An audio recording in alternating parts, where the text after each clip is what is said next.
Hello viewers, Unacademy IAS BPSC के YouTube channel पर आप सभी का स्वागत है।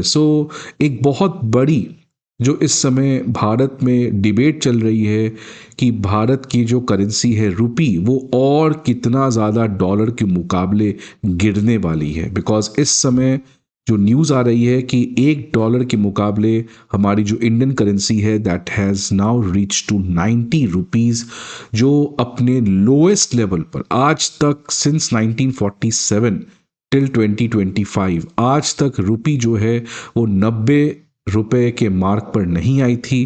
बट वो रिकॉर्ड जो है वो अब टूट चुका है और बहुत सारी आज इसके लेकर डिबेट चल रही है। तो आप देख सकते हैं कि लगभग 2012-14 के बीच हमारी जो $1 इज इक्वल टू 60 जो एक्सचेंज रेट था वो लगभग 55 से 60 रुपए का था, अगर आप देख ले, जो आज बढ़कर लगभग 90 रुपीज़ के क्लोज जा चुका है। मतलब एक सिग्निफिकेंट अमाउंट से हमारा जो रुपी है वो डॉलर के मुकाबले में डेप्रिशिएट किया है। अब फ्रेंड्स, ये क्यों ऊपर नीचे होते रहता है? आप देखिए, दो तरीके से ये एक्सचेंज रेट फिक्स होते हैं। $1 इज इक्वल टू 50 रुपीज़ होगा, 100 रुपीज़ होगा, 90 रुपीज़ होगा। 1991 के पहले ये हम लोग फिक्स करते थे। आरबीआई जो है वो भारत की सेंट्रल बैंक, वो इसको आर्टिफिशियली फिक्स करती थी, जिसको हम लोग कहते थे फिक्स्ड एक्सचेंज रेट सिस्टम। लेकिन 1991 के बाद हम लोग एक्सचेंज रेट को फ्री कर दिए, जिसको हम लोग कहते हैं फ्लोटिंग एक्सचेंज रेट सिस्टम। और आज एक्सचेंज रेट आरबीआई नहीं फिक्स करती है, रैदर रुपी हमारा कमजोर होगा या मजबूत होगा, या $1 इज इक्वल टू 90 होगा या $1 इज इक्वल टू 50 होगा। ये डिपेंड करता है मार्केट के ऊपर। कौन सा मार्केट? Forex market. अगर फॉरेक्स मार्केट में रुपी की डिमांड बढ़ जाएगी तो ऑब्वियसली किसी भी चीज़ की डिमांड बढ़ती है तो उसका वैल्यू बढ़ता है। लाइक सोना की डिमांड बढ़ती है तो सोना का प्राइस बढ़ता है। तो ऐसे ही अगर फॉरेक्स मार्केट में, जो फॉरेन एक्सचेंज का मार्केट है जहाँ पे दुनिया भर की करेंसीज को बेचा और खरीदा जाता है, अगर उस फॉरेक्स मार्केट में रुपी का डिमांड बहुत सिग्निफिकेंटली बढ़ जाता है तो ऑब्वियसली रुपी जो है वो डॉलर के कंपैरिजन में स्ट्रांग होगी। लेकिन अगर इस फॉरेक्स मार्केट में बहुत लोग रुपी को बेच रहे हैं, they are selling rupee and they want to buy dollar, वो डॉलर खरीद रहे हैं रुपी बेचकर, तो डॉलर की डिमांड बढ़ जाएगी। तो ऑब्वियसली डॉलर जो है वो मजबूत हो जाएगा रुपी के मुकाबले। इस समय जो हालात है वो यही हालात है कि जो फॉरेक्स मार्केट है वहां पर लगातार एक तरीके से रुपी को बेचा जा रहा है, रुपी को सोल्ड किया जा रहा है और डॉलर को बाय किया जा रहा है, जिसकी वजह से हमारा जो रुपी है वो लगातार कमजोर होते हुए दिख रहा है। तो फ्रेंड्स, आज ये पूरा जो एक्सचेंज रेट है वो मार्केट फोर्सेस पे तय होता है। अब सवाल आता है कि क्या $1 इज इक्वल टू 90 रुपीज होना ये भारत के लिए बहुत ही खराब है या भारत के लिए अच्छा है? तो इसके दोनों पक्ष हैं। अगर हमारा करेंसी एक्सचेंज रेट डिक्लाइन होता है, जैसे $1 इज इक्वल टू, मान लीजिए यहाँ पे 60 रुपीज़ था, जो आज घटकर $1 इज इक्वल टू 90 रुपीज़ हो चुका है। मतलब 2014 में अगर आपके पास $1 है तो आपको मात्र 60 रुपीज़ मिलेगा। But now if you have the same dollar, अगर आप इसको जाके सेल करोगे तो यू विल गेट 90 रुपीज़। मतलब डॉलर जो है वो और वैल्यूबल हो चुका है। अब इससे क्या भारत को फायदा है या नुकसान है? तो दोनों पक्ष है।